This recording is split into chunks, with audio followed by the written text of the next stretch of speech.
Most parents get a little nervous when this happens during a read aloud.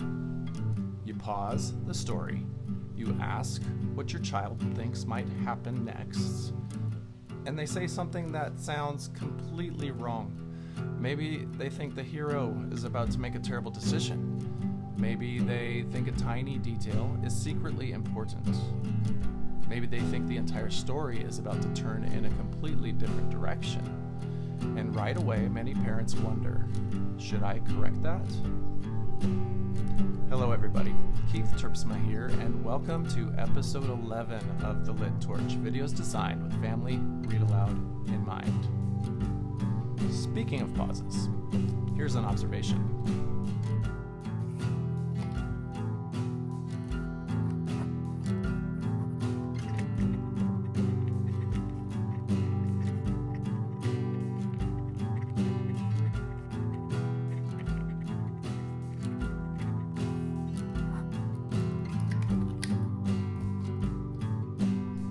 That observation turns out to be very important because being wrong during a story is not a problem. It's often the moment when real reading begins.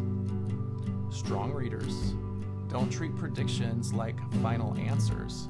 They treat them like working ideas they are constantly testing against the story. They're watching for clues. They're asking themselves, does my thinking still make sense?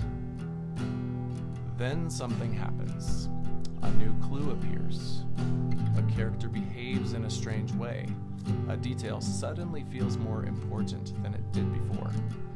And strong readers do something very simple. They adjust. They change their minds. And that's exactly the kind of thinking we want kids to practice. Because reading isn't just about moving your eyes across the page. It's about building a picture of what might be happening inside the story, and then updating that picture when the story gives you new information.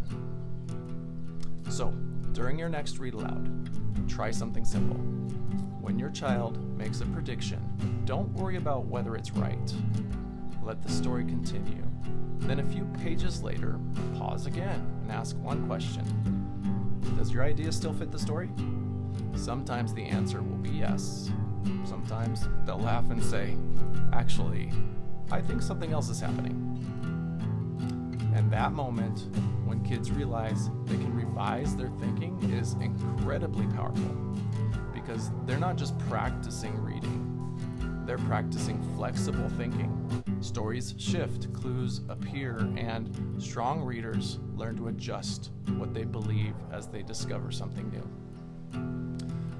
This week's challenge is this. Invite predictions during your read aloud. Let them be bold. Let them be wrong. Then return to them later and see how the story changed your thinking. You might be surprised how quickly kids begin leaning forward again because the story is no longer something they're just listening to. It's something they're helping to solve. Thanks for watching.